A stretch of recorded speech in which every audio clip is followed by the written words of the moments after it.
कश्मीर के भाजपा युवा मोर्चा से जुड़े वरिष्ठ नेता एजाज हुसैन पुष्कर पहुंचे। यहाँ पर स्थानीय भाजपा नेताओं के साथ पुष्कर के बारे में जानकारियां ली और पुष्कर की पवित्रता के बारे में सुनकर आनंदित हुए।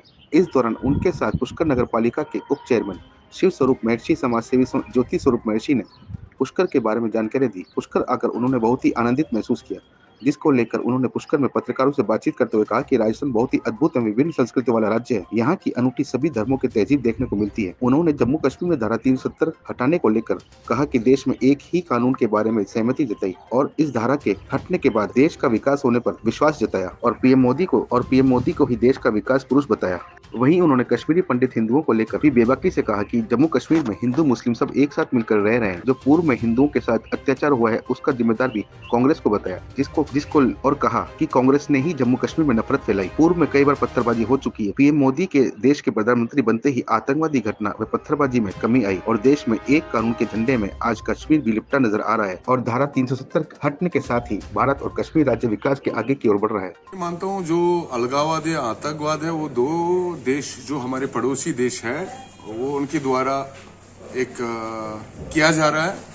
अब जम्मू कश्मीर के लोग भी समझ चुके हैं कि भाई ये हमें खाली यूज करके अपने देश के खिलाफ ही उठा रहे हैं, क्योंकि हमारा अटूट अंग है। हमने हमेशा भारतीय जनता पार्टी का हमेशा सिद्धांत रहा है और हम लोग इस चीज को स्पष्ट करना चाहते हैं कि पीओके हमारा भारत का अटूट अंग है और जब भी मौका मिलता है वो पीओके को जरूर हम लोग अपने हिस्से में ऐड करेंगे। वो तो एक हिसाब से उनका अपना परिवार बचाने के लिए वो यात्रा बनी थी और उसको मोदी जी को थैंक यू बोलना चाहिए, क्योंकि मोदी जी के नेतृत्व में ही इतने हालात सामान्य हुए हैं कि वो आज जाके यात्रा निकालते हैं। जब उनकी 70 वर्षों की सरकार रही तब तो उन्होंने कभी जरूरत नहीं की, लेकिन उसको थैंक यू बोलना चाहिए अपने प्रधानमंत्री जी को और पूरे देश को समझना चाहिए कि जहां पे कोई लाल चौक में तिरंगा लहराने के लिए नहीं था कोई, आज सामान्य लोग जाके वहां तिरंगा चढ़ाते हैं। ये इस चीज का सबूत है कि कश्मीर बदलाव की ओर जा रहा है।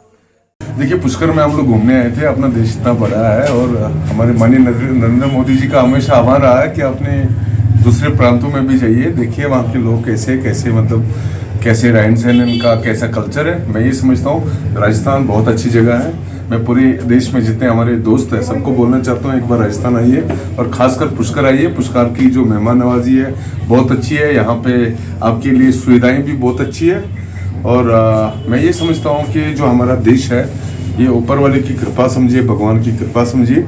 यहाँ पे हज़ारों किस्म के भाषाएं बोलने वाले लोग हैं, हज़ारों कल्चर है यहाँ पे और यही हमारी खूबी है हम अपने देश की।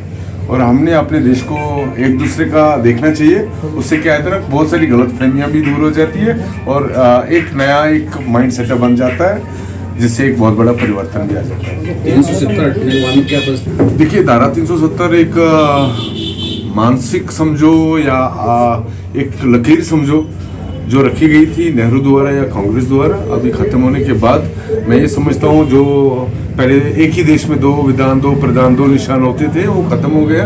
आज हमारा भारतीय जम्मू कश्मीर जो है भारत का अटूट अंग है और जिस तरीके से सामान्य बाकी स्टेटों में लोग रह रहे हैं उसी प्रकार से वहाँ पे भी जो कानून व्यवस्था बाकी स्टेटों में है वो आज वहाँ पे भी लागू हो गए। अगर मैं मानूँ तो 108 के करीब हमारे लॉज जो वहाँ पे इम्प्लीमेंट नहीं होते थे अब इम्प्लीमेंट होने लगे हैं। अगर ये देखा जाए जो धारा 370 जो वाल्मीकि समाज थी या एससी वर्ग के लोग थे, एसटी वर्ग के लोग थे, उनके ऊपर ध्यान नहीं होता था पिछले सरकारों का और अब जब धारा 370 हटी है तो उनको भी अपने हक और अपने अधिकार मिले हैं। खासकर हमारी महिलाओं को, हमारी बहनों को भी एक अधिकार मिला है। और तीसरा जो मानसिकता बनी थी अलगाववाद आतंकवाद का वो बिल्कुल खत्म हो गई है। आप देखते हैं पिछले कई वर्षों से पहले स्टोन पेल्टिंग रोज के मामले होते थे, कहीं पे पत्थरबाजी हो रही है, कहीं पे आतंकवादी घटनाएं हो रही है, वो भी बिल्कुल जीरो पे पहुंच गई है। मैं मानता हूँ ये माननीय नरेंद्र मोदी जी की ही नेतृत्व में हो सकता था और कोई प्रधानमंत्री नहीं कर सकता था। ये उसी का विजन है, उसी के विचार है और ये भारतीय जनता पार्टी हमेशा राष्ट्र पहले और ये उसी की एक प्रक्रिया है जिसके धारा 370 हटाई थी। देखिए, ऐसा नहीं है हिंदू सुरक्षित नहीं है, हिंदू सुरक्षित है। वहाँ पे अगर आप देखोगे अपने देश के लिए वहाँ पे मुसलमानों ने भी कुर्बानी दे दी है, अपने हिंदू भाइयों ने भी कुर्बानी दे दी है। अगर आप वहाँ के सैनिक देखोगे, वहाँ के पुलिस बल जो आतंकवाद से लड़ते हैं वो भी वहाँ मुसलमान भाई है, वहाँ पे हिंदू कम